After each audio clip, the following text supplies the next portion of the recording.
안녕하세요. 저는 30대 중반 남자입니다. 모르는 것이 약이다 라는 옛말이 있지요. 그런데 정말 모르는 것이 약이 맞는 건지에 대해 이번에 저는 새롭게 알게 되었습니다. 저는 제가 겪은 이 기막힌 상황을 여러분들에게 말하며 하소연도 하고 싶고 위로도 받고 싶어서 이렇게 어색하게 글을 써내려가 봅니다. 혹시 조금 서툴더라도 너그럽게 봐주시길 부탁드립니다. 여러분들은 모르는 것이 약이라고 생각하시나요? 처음엔 저도 알아서 좋을 일이 아니라면 모르는 것이 약이라고 생각하는 사람이었습니다. 그런데 이번 일을 계기로 좋든 나쁘든 모두 알아야 한다는 입장으로 바뀌게 된 것 같습니다. 제게는 3년간 결혼을 전제로 만나온 여자친구가 있습니다. 저와 여자친구에 대해서 미리 설명을 조금 드리도록 하자면 여자친구는 무척이나 미인입니다. 긴 생머리를 가졌고 얼굴도 정말 연예인을 왜 안 할까 싶을 정도로 무척 아름답습니다. 그리고 몸도 엄청 늘씬하고 허리도 개미 허리처럼 잘록하고요. 심성도 엄청 착하고 다정합니다. 아니, 그런 줄 알았어요. 그런데 단점이 뭐냐면 여자친구의 직업이 그렇게 썩 좋은 직업을 가지지도 않았고 여자친구네 집이 그렇게 잘 사는 집이 아니란 점입니다. 제가 그렇게 단언할 수 있는 이유는 제 직업이 의사이며 저희 아버지가 병원장으로 계신 병원에서 일을 하고 있기 때문입니다. 대학병원처럼 엄청나게 유명하고 크고 그런 병원은 아니지만 그래도 지역에서는 꽤나 알아주는 병원에 속하는 그런 곳이에요. 솔직히 저희 집 부유한 편입니다. 저희 부모님 경제적 어려움은커녕 여유가 있다 못해 흘러 넘치는 수준이고 제 위로는 누나 한 명과 형이 한 명 있는데 두 사람 다 의사는 아니지만 의사에 버금가는 전문직을 가지고 있어요. 그리고 제가 의사가 되어서 아버지 병원을 물려받기로 되어 있고요. 제 외모가 뭐 아이돌을 할 것이다, 배우를 할 것이다 할 정도로 특출난 편은 아닙니다만 평균은 되는 편입니다. 키도 180cm가 넘고 말이죠. 제가 이렇게 저와 제 여자친구에 대해서 외적인 부분과 가진 것들에 대해서 자세히 기술을 하는 것엔 이유가 있습니다. 제가 결혼하고 싶은 여자는 예쁜 여자이기 때문입니다. 제가 버는 돈으로도 충분히 여유가 넘치고 저는 저와 결혼을 한 아내가 힘들게 몸고생, 마음고생하며 일을 하는 것을 바라지 않아요. 그냥 여유롭게 고생하지 않고 저와 함께 살았으면 좋겠습니다. 그런 제가 아내를 생각하며 여자를 만날 때 딱 하나, 얼굴을 봅니다. 제 아내 될 사람이 가난해도 상관없고 처가댁까지 책임을 져야 해도 상관없어요. 아내가 예쁘면 처가댁에 매일 절을 하고 산다는 사람도 있다는데 제게 그렇게 무리가 가는 수준의 돈이 아니라서 괜찮습니다. 대신 저는 못생긴 여자를 싫어합니다. 저는 제가 신랑감으로 손색 없을 정도로 좋은 조건을 가지고 있다고 생각해요. 커다란 키에 좋은 직업을 가졌고 심지어 집안도 빵빵한 데다 운동이 취미라서 몸도 좋습니다. 얼굴도 엄청나게 잘생겨서 지나가는 사람들이 제 얼굴을 보고 와 하며 돌아볼 정도는 아니에요. 하지만 금전적인 것에 여유가 있어서 그런지 저도 꾸준히 관리를 받아서 얼굴도 작고 괜찮게 생겼습니다.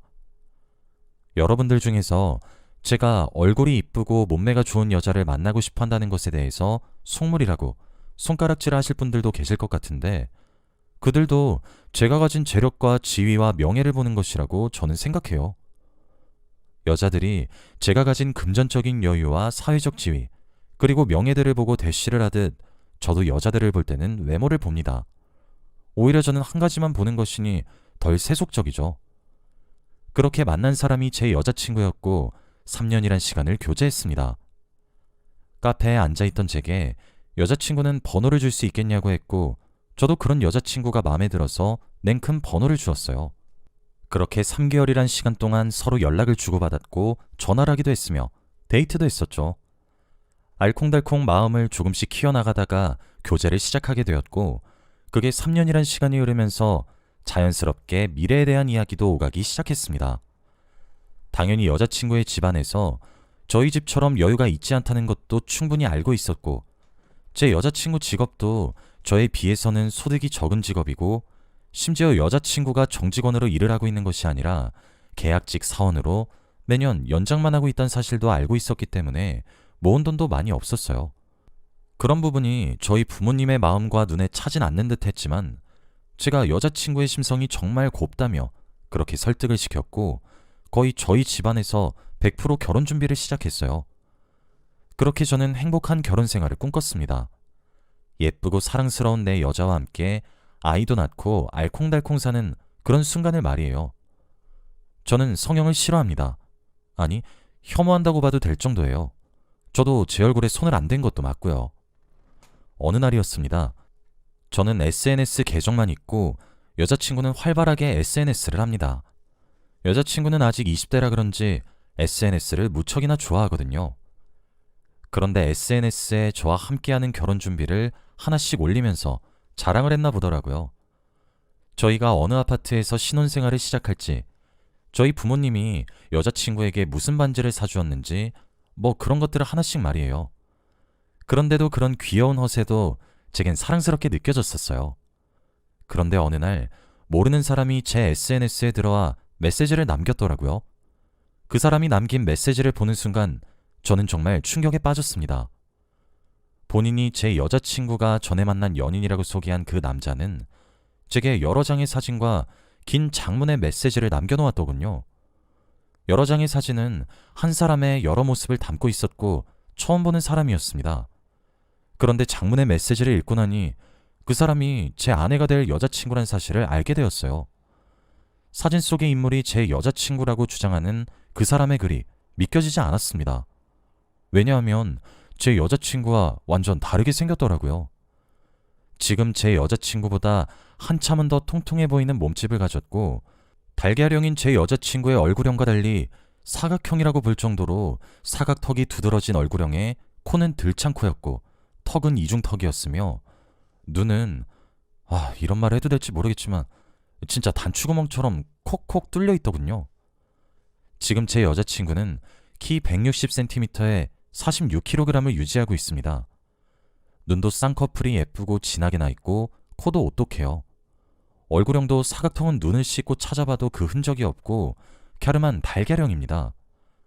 제 여자친구의 전 남자친구라고 주장하는 그 익명의 제보자는 제게 사기 결혼으로 속고 있다고, 원래 본인과 연애를 하면서 그 제보자도 절반 정도 성형에 돈을 지원해 주었다고 합니다. 그런데 여자친구가 이제 자신은 예뻐졌으니 팔자 고칠 거라며 매몰차게 남자친구를 찾다더군요. 그러면서 전신 지방흡입과 가슴 성형까지 해서 몸매가 좋은 것이라며 제게 모든 것을 폭로하는 것이라고 말을 하시더군요. 본인에게 그렇게 매정하게 굴고 돈이란 돈은 다 뜯어가서 성형에 쏟아부어놓고 의사인 남자 잡아서 호의호식하며 사는 꼴은 눈에 흙이 들어가기 전에 보기 힘들어서 이렇게 큰맘 먹고 폭로하는 거라고, 본인의 말이 안 믿길 걸 잘 알고 있으니까 어렸을 때 사진을 한번 보라며 제게 알려주었습니다. 진짜 제가 정말 소름이 끼쳤던 부분은 제가 실제로 예비 신부인 제 여자친구의 어린 시절의 사진을 단 한 장도 보지 못했다는 점이었고, 두 번째로 성형에 관한 부분이었습니다. 저는 여자친구와 결혼을 결심하게 되었던 계기가 있었어요. 그때 여자친구와 함께 텔레비전을 보고 있었는데 그때 시청하고 있었던 프로그램이 딱한 사정과 어려운 주머니를 가진 여성분들 중 한 명을 꼽아서 전신 성형을 시켜서 인생을 바꿔주는 그런 프로그램이었습니다. 사실 저는 살을 빼지 못하는 것도 다 핑계라고 생각하고 의지 박약이라고 생각하는 편입니다. 솔직히 그 방송에 나오는 사람들 사정이 딱한 것은 사실이었으나 솔직히 그게 동정을 받아야 할 정도는 절대 아니라고 생각했어요. 본인이 살을 빼고 싶으면 빼면 되는 건데 그저 스트레스를 먹을 걸로 푸니까 찔 수밖에 없었지 싶었고, 저 또한 뚱뚱했던 과거 시절이 있어서 독한 마음을 먹고 30kg을 감량한 적이 있습니다. 저는 제가 인생을 바꿀 정도의 독한 다이어트를 성공했고 지금까지 유지를 하고 있고 매일 운동을 하면서 제 몸을 갖고 나가기 때문에 그들이 더욱 이해가 되지 않았어요. 그래서 그 프로그램을 보면서 저는 성형에 대해 부정적이라는 입장을 밝혔습니다. 솔직히 한두 푼 하는 것도 아니고, 그리고 자연스럽게 노력에 의해 몸을 바꾼 것이 아니라 인위적이고 화학적이며 물리적인 작용에 의해 강제적으로 몸이 바꿔지니까 부작용도 솔직히 무시할 수 없는 노릇이잖아요. 그리고 유전자라는 것도 무시할 수가 없는데 저는 제 자식들이 예쁘고 잘생기게 자라길 바라지 못생겨서 왕따 당하는 삶을 살길 바라지 않거든요. 제가 이런 이야기를 하니까 예비 신부인 제 여자친구는 제 말이 맞다며 동조를 했어요. 제가 그때 웃으며 물었죠. 성형한 것들 지금 털어놔라 하면서 장난식으로 말이에요. 여자친구는 본인이 너무 이뻐서 믿겨지지 않겠지만 자연미인이라며 제게 깨르르 웃으며 말했었거든요. 저는 여러분들에겐 우스울지 몰라도 제게는 아주 진지하게 그 모습에 결혼하고 싶다는 생각을 가졌고 프러포즈를 하게 된 것입니다. 제게 그것이 중요한 가치였거든요. 이미 의욕을 가지게 된 이상 식을 올리기 전 이 의욕을 해결을 해야만 했습니다. 저는 여자친구의 부모님 댁에 여자친구에게 말없이 갔습니다. 예비 사이가 이쁨 받기 위해 들린 것처럼 꾸며냈죠. 여자친구네 부모님은 많이 해주지도 못하는데 이렇게까지 해주니까 고맙다며 제게 밥을 차려주시겠다고 동분서주하시면서 이것저것 챙기셨죠. 저는 그 틈에 아내가 자취하기 전 사용했던 방에 들어가 기웃거렸습니다. 그리고 아주 구석지고 먼지만 폴폴 쌓인 책상의 맨 아래 구석에서 아내 이름이 적혀져 있는 졸업 앨범들을 발견했어요. 저는 그 자리에서 열어보고 싶었는데 차마 용기가 나지 않았어요.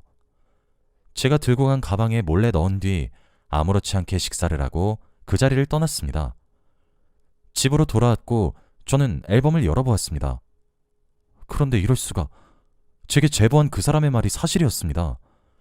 졸업사진에 제 여자친구의 이름을 명찰로 쓰고 있는 사람은 제가 제보로 받은 여러 사진에 나온 그 사람이 분명했어요. 저는 여자친구는 제가 혼자 살고 있던 집으로 와달라고 연락했습니다. 한 걸음에 달려왔더군요. 저를 보자마자 자신을 위해서 부모님께 찾아뵈었다는 이야기 들었다고, 절 만나서 너무 행복하다고 방방 뛰는 여자친구의 얼굴을 보니까 너무 소름이 끼치더라고요. 평소처럼 우쭈쭈하지도 않고 냉정하게 바라보니 여자친구도 이내 진정하더니 무슨 일 있냐며 의아하게 물어보기 시작하더군요. 저는 여자친구에게 말없이 제가 여자친구네 부모님 댁에서 가져온 졸업 앨범들을 내밀었습니다. 여자친구는 순식간에 안색이 새하얗게 변하면서 기겁하더군요. 흔들리는 동공으로 졸업 앨범들과 제 얼굴을 번갈아 보면서 말을 잇지 못했습니다. 저는 제 SNS로 온 글도 함께 보여줬습니다. 여자친구의 얼굴색은 하얗게 또 파랗게 질려갔어요. 천만의 만만의 경우로 아닐 거라고, 그래도 희박한 확률의 모든 것을 걸고 있었는데 여자친구의 얼굴색을 보아하니 그렇지도 않겠구나 싶더라고요. 그리고 그 모든 것을 깨닫고 나니 그제서야 저도 화가 치밀어 올랐어요. 솔직히 저 여자친구가 쌍꺼풀 수술만 했다던가 뭐 그런 정도의 수술만 했으면 결혼 진행했습니다. 제가 아무리 아내 될 사람 얼굴을 제일 많이 본다고 하더라도 3년이란 시간 동안 함께한 정이 있고 그동안 제가 여자친구의 성품과 인품도 볼 만큼 봤다고 생각했으니까요. 그런데 그렇게 간단한 수술만 받은 것도 아니더라고요. 제게 울면서 줄줄줄 읊는데 와, 진짜 어떻게 버텼을까 싶은 생각이 절로 들 정도로 온갖 성형수술을 본인에게 했더라고요. 얼굴만 해도 쌍꺼풀 수술도 그냥 한 것도 아니고 앞트임, 뒤트임, 밑트임, 위트임, 무슨 동서남북 방향으로 눈알을 쭉쭉 찢은 걸로도 모자라서 들창코인 코가 너무 싫어서 코 수술도 2번이나 했고 목숨이 왔다 갔다 할 수도 있다는 양악 수술까지 하고 안면 윤곽까지 했더라고요. 그렇게 하고 나니까 사각턱이 도드라지고 넙대대하던 얼굴이 반쪽이 되더랍니다. 그 이후에는 아무리 운동을 하고 열심히 살아도 살이 빠지지 않아 전신에 지방흡입을 했더군요. 지금 여자친구는 저와 운동을 매일 함께하고 있어요. 그래서 저는 당연히 살을 빼도 저처럼 여자친구가 매우 건강한 방법으로 살을 뺐을 거라고 생각했는데 그것도 아니더라고요. 제 여자친구 어리는 간이 얇은데 글래머러스한 몸매를 가지고 있습니다. 그런데 그것도 다 수술로 만든 것이었어요. 그렇게 전신에 지방흡입을 통해서 지방을 다 걷어내고 나니까 가슴이 너무 작아 보였답니다. 그래서 가슴 수술을 했다더군요. 얼굴도 예쁘고 몸매도 완벽한 것이 신이 내린 조각이라 생각했고 불공평하다 생각했는데 알고 보니 의사 선생님이 하나같이 작품처럼 빚어진 존재였습니다. 그렇게 총 수술 기간이 넉넉하게 3년 정도 걸렸고 그 비용은 1억 가까이 되었습니다. 그러니 모아놓은 돈이 없을 수밖에 없죠. 다 성형하는 데 갖다 바쳤으니까요. 지금도 피부과의 주 1회로 고가의 시술을 받고 있고 보톡스에 리프팅을 받고 있다더군요. 다 까발려졌으니 이제 거리낄 것이 없어 보였습니다. 여자친구의 고백을 듣고 있는데 제 다리에서 힘이 풀리더군요. 냉수를 2잔 쭉 들이키고 저는 파혼을 언급했습니다. 저는 전신을 갈아엎는 수술을 했다는 것을 떠나서 그 사실을 제게 3년이나 숨겨왔고, 저번에 성형에 관해 이야기를 나눌 때 제게 자연미인이라며 거짓말을 한 태도로 봐서는 결혼 이후에도 숨길 생각으로 저와 결혼을 준비하는 것처럼 보였습니다.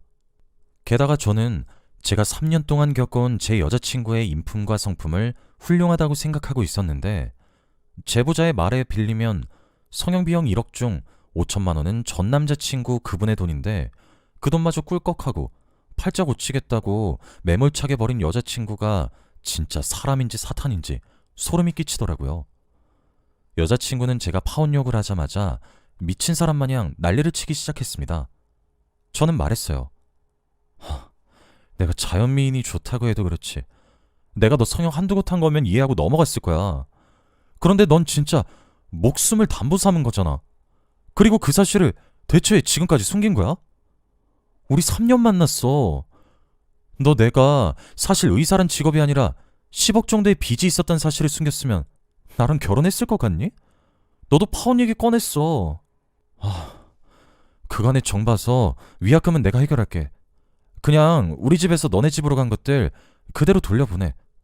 어차피 너희 집에선 우리 집에 보낸 것도 없잖아? 그리고 진짜 너 똑바로 살아. 내가 이거 모르고 너랑 결혼해서 알았으면 너 사기죄로 고소했어. 아니, 이렇게 커다란 문제까지 숨기는 사람에게 내 미래를 어떻게 맡기냐? 네가 그때 뭘 숨길 줄 알고. 그만하고 이만 나가. 여자친구는 진짜 계속 울부짖으면서 버티길래 경찰을 부르겠다는 제 으름장에 겨우 나갔습니다. 부모님께도 모든 사실을 고백했고 장인어른과 장모님이 되실 분들께도 연락을 드렸어요. 그쪽 집안에서는 저를 붙잡으려 애란애는 다 쓰시더군요. 참, 그렇게 제 결혼은 파토가 났고 위약금도 여자친구에게 물게 하고 싶었지만 그래도 함께 부대낀 정이 있고 여자친구네 집안 사정 또한 모르는 것이 아니었기에 위약금은 제가 부담했습니다. 저희 집에서 준 예물 반지나 기타 물품들은 돌려주지 않으려고 하던데 제가 위약금까지 청구하는 수가 있다고 곱게 끝내자고 으르렁거렸더니 바로 다음날 전부 돌려주더군요. 저는 결혼이 그리 급한 나이도 아니니까 천천히 하려고 합니다. 지금도 그렇게 죄의식 없었던 여자와 결혼을 할 뻔했다는 사실이 너무 소름 끼치고 화가 납니다. 당분간 여자는 만나지도 못할 것 같아요. 그래서 저는 일에 집중하며 살다가 제 인연은 다시 찾아보려고요.